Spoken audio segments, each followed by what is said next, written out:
A very good morning and welcome to News Center. My name is Fatihia Mohammed Noor.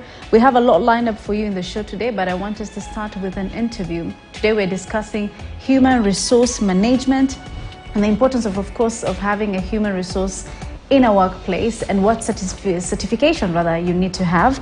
And in studio, I'm joined by Nicholas Kanisa from the Human Resource Management Professionals Examinations Board. Thank you so much for making time for us. Thank you. Right. It's a pleasure to be here. I appreciate that. Let's just start off, of course, with just understanding more about what the professional board actually does. Tell us about your experience and why you choose to be certified.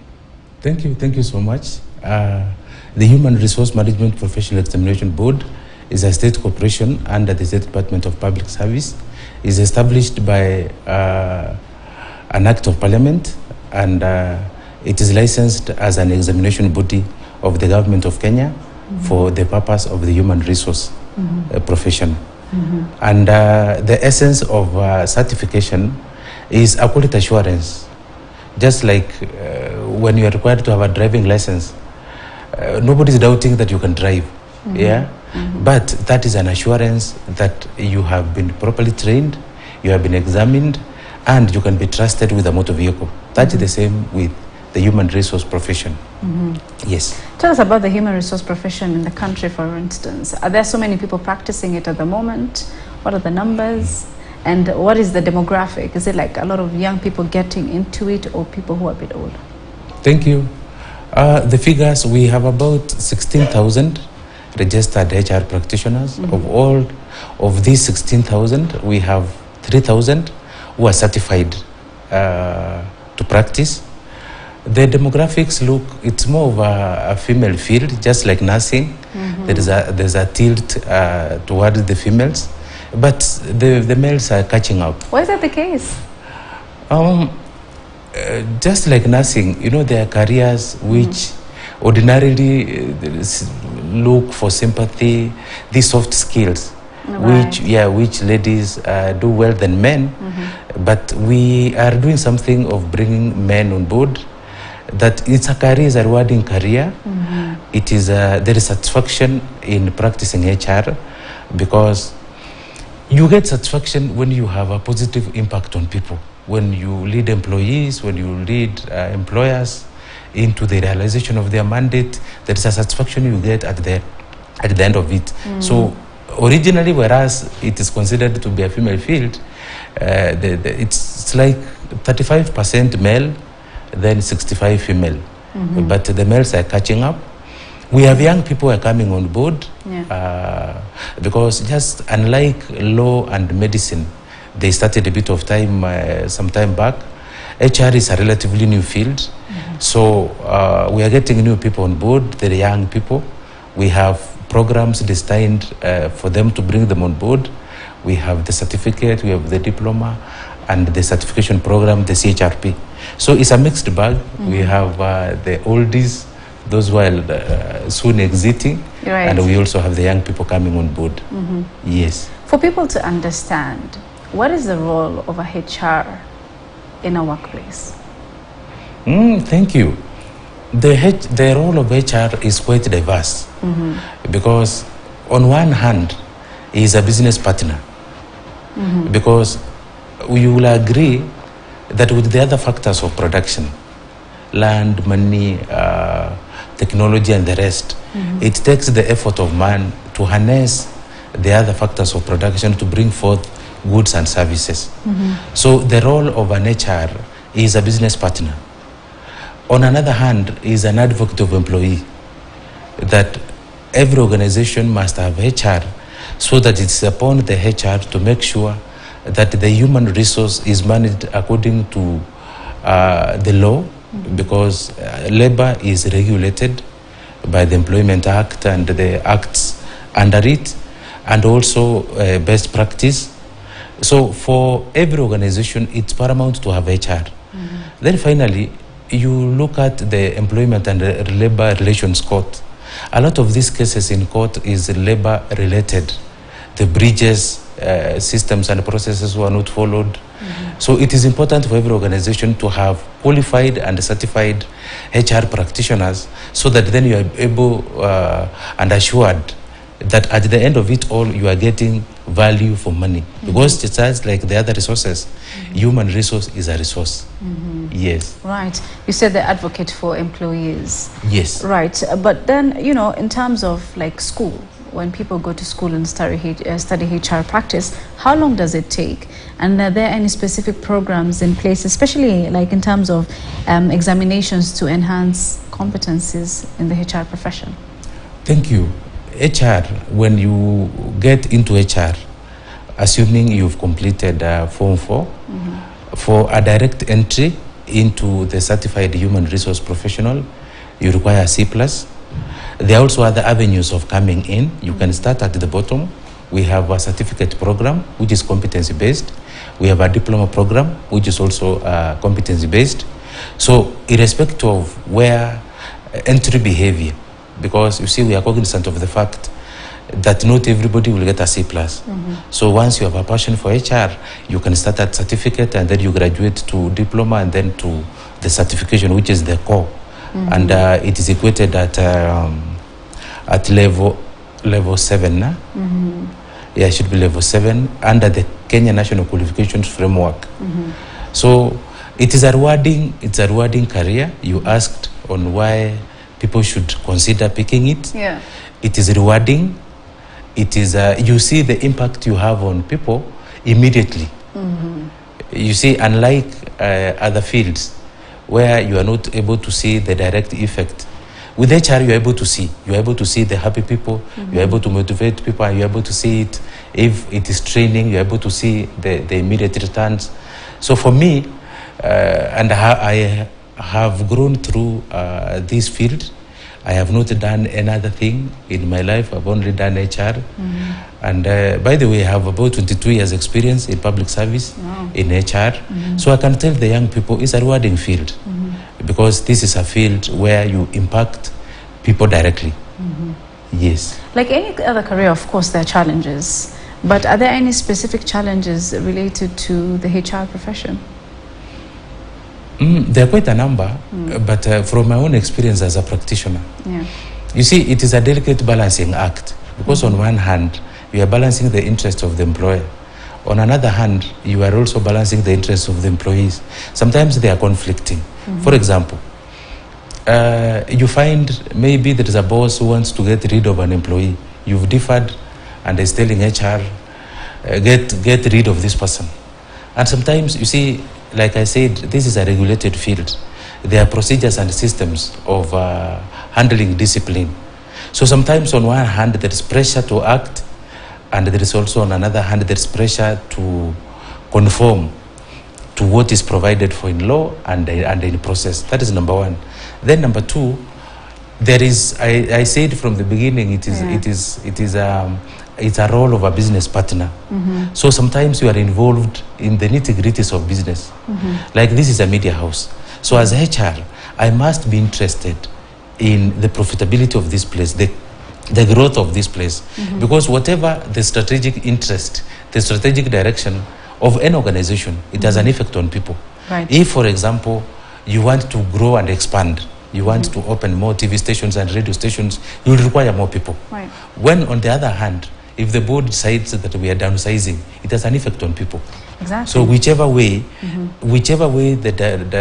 normally I say, whichever way the pendulum swings, if it is on growth, it has an effect on people. If it is on downsizing, it has an effect on people. So those are challenges which we get as HR, because, for example, if the strategic direction of the organization is to downsize, so then you are retrenching. Right. How do you make it as painless as possible? Because that was supposed to be my next question, because especially when it comes to like downsizing and getting people out of jobs, as the HR, sometimes that people feel some type of way, you know, towards you. So what is the role of HR to make sure that it's painless, like you said? Thank you. Sometimes retrenchments are important, because you see, you try to pick at which is a lesser evil. For example, profitability has gone down. So then a decision has to be made. Either we close the organization, or we outsource, let's say, an core business, so that then we are able to sustain the business. Just like when you lose somebody, you see, when you work in a working environment, you create relationships, you create friendships. So it's not a small experience to let people go. But then as HR, that should be the last resort. Because at the end of it all, we can do job consolidation. That, for example, apart from you doing this assignment, can you also do another assignment? So that then instead of letting you go, we enrich your job, so that then we don't do redundancies. But sometimes it is inevitable, and we try to make it as painless as possible. So you employ, and that is why if you look at our revised curriculum, we introduced units like counseling, coaching, and mentoring. Because you see, once a decision has been made that maybe you want to do retrenchment, so you need to bring these people on board, you counsel them, and let them understand that you are not doing it out of ill will. You are doing it for the survival of the organization. And then you also bring the element of counseling, so that if you are leaving this organization, how do you start another life? Some small money to start a business, those alternatives, so that then you look at this person in totality as a person, and who is coming from a community, who is coming from a family, so that then they are able to have a smooth transition to the other life. Just like when you get another job. If you got another job and you went to another place, where you are living as if you are an asset, they will miss you. So then it is upon the HR to say, if this employee has left and this job needs to be done, who should come in? Are they prepared for this assignment? So that is the headache of HR. Yes. So pretty tough, but like you said, of course, the counseling and the communication to people early is also very important. But away from that, now let's talk about the certification. How important is it to be certified as a HR? Thank you. You would realize that in all professional fields, people want to deal with professionals. People want to deal with those who are deemed to know. That is why we have professional bodies. That is why we have certification bodies. And the essence is quality assurance.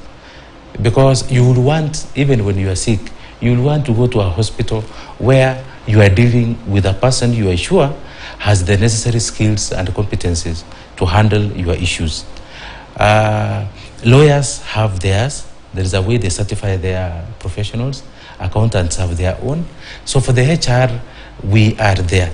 The Human Resource Management Professionals Examination Board, whose mandate, apart from developing curriculum, examinations, and then there is certification. So the certification is a process, and at the end of it all, and by the way, we had a certification on 19th of October, and this is where we certified a total of 785 finalists. So they have certificates. So I want to encourage the employers, the general public, and that when you are dealing with an HR, as much as possible, try to find out that is this person certified, because that is the mark of quality. Just like when you are buying anything from the supermarket, you'll want, when you see Kenya Bureau of Standards, you are sure that whatever I'm taking has been certified. So we bring the quality assurance in the HR field, so that then, because like I said, you look at the employment and labor relations court, the bulk of the cases there is labor related, and it's about processes. This employee was sacked, due process was not followed, this one was done this one was not followed. So that is the need, that for an organization to be sure that you are minimizing on court cases, on separation, on some of these oversights, deal with the certified professional, because that is then the assurance that we are able to get value. They may come slightly expensive than the rest, but ideally, when quality is matched with the standard, then it's a worthy investment. Does the HR have power to influence, let's say, a company's direction? If, let's say, the board has decided the company should go in a certain direction, does the HR have the voice to say, okay, this is what I think we should do in an organization? Thank you. Yes, it does. Just like I said earlier, the HR should be at the decision-making table. And this is for the betterment of the organization. We are not seeking this space for our own good. Like I said, when there is a board meeting, you see, board determines strategy. And whichever strategy the board picks, it has an effect on people. So the contribution of HR in the organizational growth and expansion cannot be gainsaid, cannot be overemphasized, because, like I said, if you wanted to expand, you will require more people, you will require more skills, you will require more expertise. If you want to, let's say you want to go to open a branch in Tanzania, in Rwanda, it will require culture change, because that market is different from our own. And culture is part of HR. You will require more reskilling, because, for example, if you want somebody to speak another language, which ordinarily they cannot do. So that is HR. That is why we have always emphasized, and we re-emphasize again, that HR should be at the strategy table. Because at the end of it, or whichever decisions made at strategy, at board level, it has an effect on the organization and also on people. HR. Let's talk about the shift in education system now. We've seen we're moving from 844 to the CBC system. In terms of the examination body, how has that transition been? Thank you. When you realize that as an organization, we did our first examinations and certification. Our examination in the first series, we did it in 2017. Then the first certification, we did it in 2020, second 2021, third 2022. So the one we had on 19th was the fourth certification. And on top of that one, we did a market research, because you see, curriculum keeps on changing. The government legislation, the world trends keep on changing. So we did a review of our curriculum in 2021, and we have a revised curriculum now. Right. And in that revision, we had to listen to the market, because ideally we don't want to examine people and certify people are not well aligned to address the needs of the market. So when we did a research, we found out that there were some skill gaps, which we addressed by introducing new units in our CHRP program, units like HR audit. Originally it was not there, because we realized, as practitioners, as HR in an organization, you will need to do elements of audit. Right. We also brought in elements of HR accounting, which was not there. We also brought in counseling, coaching, and mentorship, because these are the gaps we realized in the market, that this is what the market wanted. Now back to your question about the shift in the curriculum. Education. In fact, we, as a result of the market research we did, we have developed a certificate, a CBET, it's called CBET, that is competence-based certificate and diploma programs. And these are well aligned to the new education system, so that then we are able to have these freshers who are completing school joining seamlessly into the HR field. Yes. Right. Okay, let's talk about now the strategies maybe that have been put in place by the examination board to make sure that the organization is being recognized both locally and internationally. Thank you.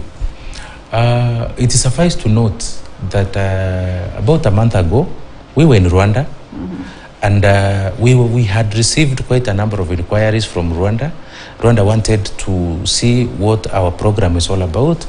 So we went to Rwanda, we had a discussion with their officials, and the program is peaking in Rwanda. So you can see that even within Africa, there is demand for the course, and especially the skills and the knowledge.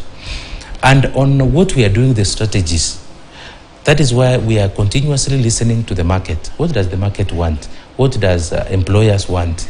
Where do they think we should adjust? What skills? So that then we have developed one short certification courses, because we agree that not everybody can do HR. There are people who have their own fields, like accountants, like lawyers, engineers, but they do elements of HR. So how do we retool them to be able to comfortably handle HR issues? So we have short certification programs. We have recognition of prior learning. It's also coming on board very soon. We are fine-tuning. And the essence is this: we are aware that there are practitioners in the market who may not be certified. And these practitioners may not have the time, may not have the wherewithal to go to class again. So, riding on the government policy on recognition of prior learning, we want to bring them on board where they are, it's called portfolio, what they have done can be assessed and then equated, and then they are given certification. Then finally, we have also private candidature, because previously students have been coming through training institutions. So when we also did a market survey, the market said that we need flexibility, so that if I want to study, I can do it on my own. I can get materials, I study. So those are the strategies we have put in place to make sure that the human resource is recognized in Kenya and in the region and in the world as a premier qualifications to have. Yes. In terms of and rate of unemployment is very high globally. So for instance, now when it comes to the country, what steps are you taking to make sure that you demystify this, instead of, just jumping into the job market, you at least get certified first? What are you doing to deal with that issue? Thank you. Now, before I answer that, HR is a day-to-day career. Because sometimes when you mention HR, what comes to mind is the suit, the dark suit, the tie, the what. But you see, if you are in Kesogon, Trans Nzoia, for example, you are doing farming. If you are the farthest corner called Kegogi in Kitutu North, you are doing farming. When you employ a farm worker and you tell this is the scope of work, you would, if it is tea picking, you will pick from this side up to that side. I will pay you this amount of money. On top of your salary, I will give you lunch. Already that is HR. Because you see, when you are negotiating the rates, it should be what the minimum wage announced by the Minister of Labor and gazetted. That is already HR. When you employ a house girl in the house, and you tell the house girl, apart from taking care of the child, you also do the cleaning, you also do this, I will pay you this, I'll give you a house. That is HR. And it's regulated. So the HR is day-to-day activity we do, and that is why it is a very interesting field. So that is why we encourage people to come and then get certified. Because you see now with the certification, then there is the element of quality assurance that whatever you are doing is conformed to the standards acceptable locally and internationally. Yes. Where can one get that certification? Is there a specific school? And how much? Thank you. Now, we are established, just like I said, we are established by an act of parliament. And one thing you realize with the acts of parliament, they specify the mandate. What is it that you will do? What is it that you will not do? So for us as an examination body, our mandate is to develop curriculum, not to teach, to develop a curriculum, to examine and certify. Now, we work with training institutions, because this training institution will give them our curriculum, we take them through on what we expect the students passing through their hands to have, so that then they are prepared for examination. So, as an examination body, ours is to ensure the standards of training so that the HR curriculum is taught, the necessary skills are imparted, so that these students, when they come for examination and we certify them, then the quality assurance chain is complete. Yes. All right. Just to wrap up now, as we finish the conversation, any last words or parting shot you might have for stakeholders and the public? Thank you. Thank you so much. This will be my parting shot for those who want to pick HR as a profession. I can tell you HR is very interesting. It's very interesting because, you see, you deal with people. And unlike machines, you see, this camera is standardized. If you got the serial number, if you got it in Rwanda, it will be the same machine. But human beings are a bit unique, that even if they're of the same age, same gender, same qualifications, the temperaments are not the same. That makes it a very interesting field. Because then you're able to understand people. You see what makes them tick, what's the difference between this, because what makes you happy may not make the other person happy. And all these people, 30 people with the different personalities, you are able to rally their skills and knowledge to make sure that the organization grows. So it's a very interesting field. Now, the future of HR may not look what we have now. Right. Because with artificial intelligence, with blockchain, with emerging technologies, there are jobs which will be redundant. But HR will always be there because of that uniqueness of human beings. So tomorrow's titles may not be the titles we have. Because, for example, you see mental health. Mental health is a very big emerging issue. And it's upon us, HR, that as you manage people, how do you take care of the mental health? So the future of HR will need to have a wellness officer. The titles may change. Right. We will need to have somebody to do with the data, HR analytics and metrics. So the titles may change, but the roles, the way I look at it and from where I sit, the future is very bright. Right. Now, finally, to the employers and potential employers and to the general public, it is good to deal with the certified officers. Not because of any special reason. Just like we seek the best. When we are dealing with the HR, as much as possible, look for those who are certified, because that is a mark of quality. That is a mark that this person possesses the necessary skills, knowledge and experience to add value to your organization. Just like I said, every organization is looking for a competitive advantage.